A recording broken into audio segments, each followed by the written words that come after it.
Our next guest is fighting the good fight under difficult conditions in Washington. He is a U.S. Senator from the great state of California. Please welcome Adam Schiff.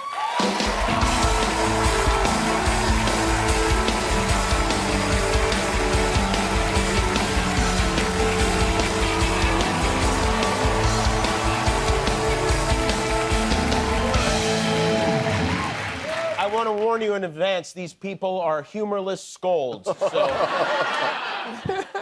What did you do today? You're here back home. What are you up to? I got a survey of some of the recovery efforts in the burn areas. So I was in Altadena looking at the cleanup operations, which are going quickly, which is good news. Will we get help from the federal government, or do we not get that because he doesn't like us? We will get help. We will get help. But it is alarming that they're talking about, for the first time ever, trying to condition relief after a natural disaster on completely unrelated things. But we're pushing back hard. And in my conversations with my Republican colleagues, I'm reasonably optimistic that they will drop that idea. We just saw some storms hit other parts of the country, different colored states. We don't want to get into a practice where you discriminate on natural disasters, whether they're hitting red states or blue. We're all in this together. And I was pleased to see that we're ahead of schedule with the cleanup. The job is a big job, but Army Corps is doing remarkable work. This idea of that I've been hearing about is speeding up like the building permits here in California to rebuild faster. Why don't we do that all the time? We should do that all the time. And I think actually the path back to power for the Democratic Party is to show that we can get done again. This really has to be our focus. We need to be able to build housing quickly and cost effectively. We need to build more hospitals and schools. We need to make it clear that we're the party of getting things done. They're clearly the party of tearing things down. And we've lost some of that. And I think the chance to respond well to these fires is a real good test case for us.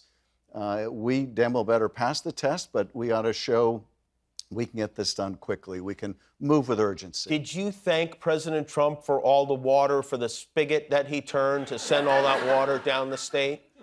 Thank you was not exactly the two words. One of the two was the same.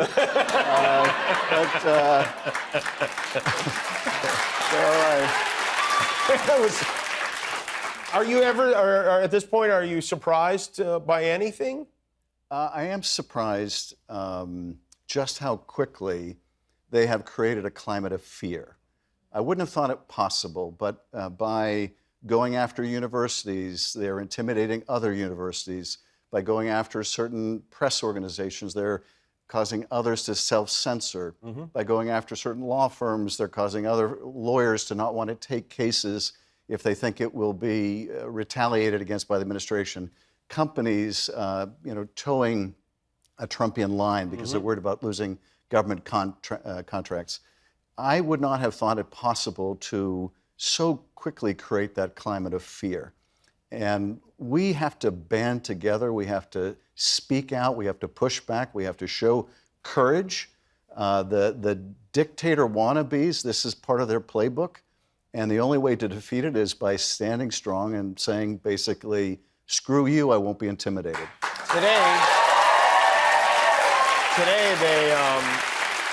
they seem to have cut hundreds of millions of dollars in money that was supposed to go to food banks for school lunches and for people who are hungry. What is the thinking behind that? Like, why? Part of it is, really the main thrust of it is they want to make all these cuts so they can take the money that they're supposedly saving and plow it into a tax cut for big corporations and wealthy people. That's sort of the central animating purpose of the Elon Musk and Donald Trumps and their crowd. But there's also a certain arsonist glee about watching things burn. So part of this, I think the cruelty is not an accident. I think part of it, the cruelty, is the objective. And this is what's going to bring them down. The corruption will bring them down. The cruelty will bring them down. This is not who we are as a country.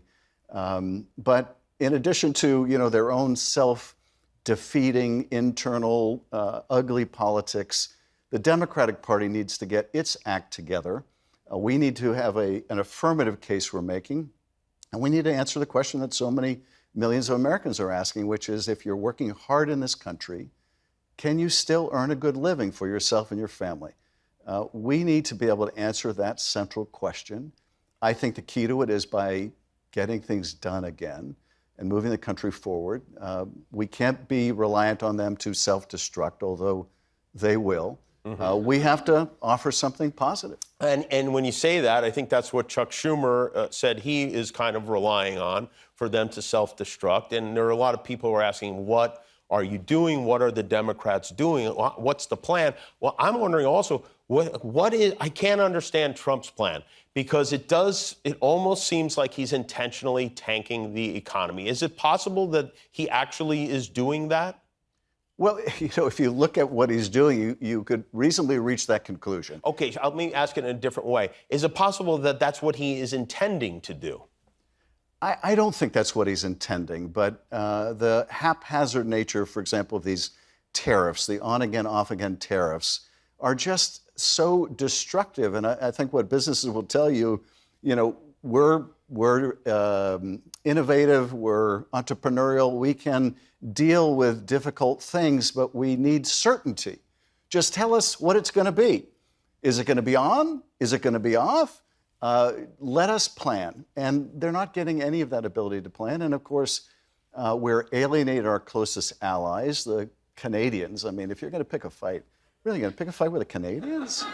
I mean, what did they ever do to us? I don't know. They're like the nicest people. Maybe it's a message just to everyone to watch out. I mean, look at what we did to Canadians. You can't relax. I mean, look, watch it, Ireland. You know what I'm saying? As far as the Democratic Party goes, there's, of course, last week, and there's a rift in the party. And it seems like there is, to a certain extent, young versus old, although it doesn't exactly run that way. Chuck Schumer said, hey, we needed to keep the government open. And so that's why he and, some Democrats voted with the Republicans. You voted against that. Explain that. Why is he wrong on that? Well, we know what we would get and will get with this 6 months of autopilot for the federal government. Basically, continuing resolution is a fancy name for autopilot. You basically continue funding the government the same way you've been doing for the last several months. The problem is they're tearing everything down. They're violating the law. They're withholding funding for vital services. They're going after Medicaid. So giving them 6 more months of running room seems to me a terrible thing to do. Now, I get that people are worried about, well, what's the alternative? Maybe they really want to shut down the government. And for me, the certainty of knowing what the next 6 months would look like, I will trade that for the uncertainty if they end up shutting down the government. But I will tell you this one thing I think is certain, and that is we cannot be divided in the minority. The only way we're going to stop bad stuff from happening in the Democratic Party is if we are absolutely united and speaking with one voice. We need to fight. They are not going to give up power willingly. No one ever gives up power willingly. We are going to have to get it by fighting. And we had an opportunity to fight last week, and we should have taken it. How do you handle a situation where you have judges, federal judges, ruling against the Trump administration, their decisions, and they're just ignoring it? And I mean, is there anything that can be done about that? Well, the judges are going to need to get tough. How do you get tough against someone who the Supreme Court said is immune to prosecution? Well, the lower courts are going to need to say and be willing to say, you're in contempt. We're going to hold you personally responsible. We're going to fine you personally. They're going to need to insist on their orders being followed, and ultimately that will go to the Supreme Court. You saw Justice Roberts issue his comments when Trump called for the impeachment of this lower court judge, saying, no, we don't impeach judges who write opinions we don't like. Look, I'm glad Roberts said that, but the way I look at it, Roberts, in this shameful decision, gave the president immunity said you can commit crimes in office and you'll be immune. Justice Sotomayor described that as a loaded gun, that immunity like a loaded gun waiting to be used. And so now Roberts is saying, I gave him a loaded gun. Look out, he might use the gun.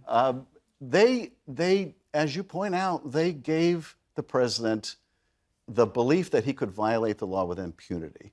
And unless the court just wants to go home and make themselves irrelevant, they're going to need to insist on the law being followed and their court opinions being followed. Otherwise, they may just well go home. A lot of my Republican colleagues might as well just go home because they're content to cede power to the president. But I'm not going home. Now, Elon Musk just donated the maximum amount allowable to those Republicans who said they would support the impeachment of this judge in particular. And that seems, I mean, it's just crazy that that's allowed. And I guess it is allowed because that's what the Supreme Court decided. But what can we do about that? I mean, is there anything that regular Americans, I know that you're doing what you can, is there anything that we can do about that? Well, I think what ordinary Americans can do is, those people that Elon Musk chose to support because they're calling for the impeachment of the judge or adhering to his kind of right-wing ideology, at a grassroots level, we can support their opponents. We can offset what Elon puts into campaigns with an outpouring of grassroots support for people on the other side. I would much rather rely on the grassroots donors of the world than the billionaires like Elon Musk. And by the way, 2 days ago, I was in the loneliest place on earth. What? I was in Berkeley, California, walking past a Tesla dealership. Oh, really? It was up there. It was so empty in that store. It was like a vacuum in there. I thought you meant Elon Musk's heart. I thought that's what you were talking about. So we have to support those people. We have to identify those people. It just all feels so frustrating. It feels like there's so much energy needs to be expended just to keep these jackals at bay. And Donald Trump, you've met with Donald Trump. I know that. I think we talked about that the last time you were here. Do you know Elon Musk? Have you met with him? I have met him before. A long time ago when he was sane. Was he sane then? Or? He was sane. I mean, he was kind of an erratic genius. He's now an erratic, evil, not-so-genius. And, there's all that speculation that he kind of turned because he didn't get invited to the White House for a meeting of electric car makers under the last administration. I don't know whether that's true, but if it is true, what does that say about you, that you're going to change your whole worldview because you got snubbed from an invitation? What does it say about those dopes who didn't invite him to the meeting of electric car makers? I mean, he's making more electric cars than anybody in North America. That is true. Yeah, that wasn't smart either. Not anymore, though. Not anymore, you're right. Donald Trump, talks about you a lot. And we put this together. Think of this as kind of like, when's your birthday? June 22nd. Okay, an early gift. Adam Shifty Schiff is a truly bad guy. He's a crooked guy. Adam Shifty Schiff. He's a sleazebag. What a sleazebag that guy is. Total sleazebag. Horrible human being. Major lowlife. Truly bad guy. What a liar. Looks like he got hit with a baseball bat or something. What happened to him? His neck is like so small. Pencil neck. Pencil neck. Pencil neck, Adam Schiff. And how that neck can hold up that big, oversized, ugly head. That fat, ugly face. So I said watermelon head. I call him watermelon head. He's calling you a Well, first of all, your neck, I'm looking at it. And do people look at it now? Let me tell you, a watermelon head on a pencil neck is a pretty tough balancing act. Your neck size seems very normal to me, I'm getting the impression he doesn't like me very much. Yeah, he doesn't. But, I'm a good Democrat, so my view, of course, is when they go low, we go high, he can go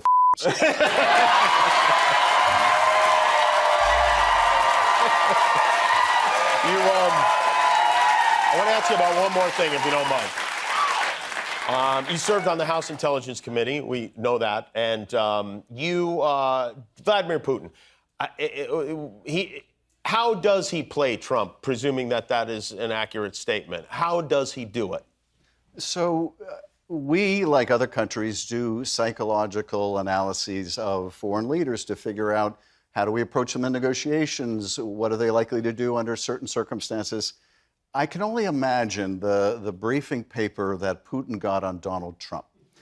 First of all, you can include all you need to know on a little card, which would probably read, just say nice things about the moron and he'll do anything you want. Because Putin has these nice things to say about Donald Trump, and Donald Trump is, fond of repeating, he says nice things about me. And he's ready to give Russia and Putin and the Kremlin Ukraine on a platter. And I'll tell you, it is just so heartbreaking. Ukrainians have fought with such courage, such valor. They've suffered such terrible casualties from this Russian madman and his invasion. And the idea that the United States of America would turn our back on Ukraine is just so shameful. The idea that these Republican senators, Congresspeople are siding with Russia while they side with Donald Trump is mind-boggling, really. I remember a time when people would come here and they'd always tell me, like, when I talk to my Republican colleagues in the Senate and the House, whatever, we have private conversation, which they say, oh, this guy's crazy, we don't want him around, we don't agree with anything he says. Is that still the prevailing sentiment in the Senate where you are now? Certainly on things like Ukraine, a lot of Republican senators will tell you how supportive they are, how they want to make sure we have Ukraine's back, but they're scared. They don't want a MAGA primary challenge. What is really missing, and I was talking to some of my Democratic Senate colleagues about this, what is really missing is a John McCain. And I asked the Democratic senators, I said, what would John McCain be doing right now? And they told me John McCain would be taking to the Senate floor every day, and he would be championing Ukraine's cause. He would be shaming his own party for turning its back on Ukraine, and he would relish it. He would relish it. And you can picture him doing that. And we so desperately need a John McCain in the Senate right now. Yeah, well, thanks for what you're doing. As much as I guess can be done. Senator Adam Schiff, everybody. We appreciate it. We'll be right back with Michael Marchese.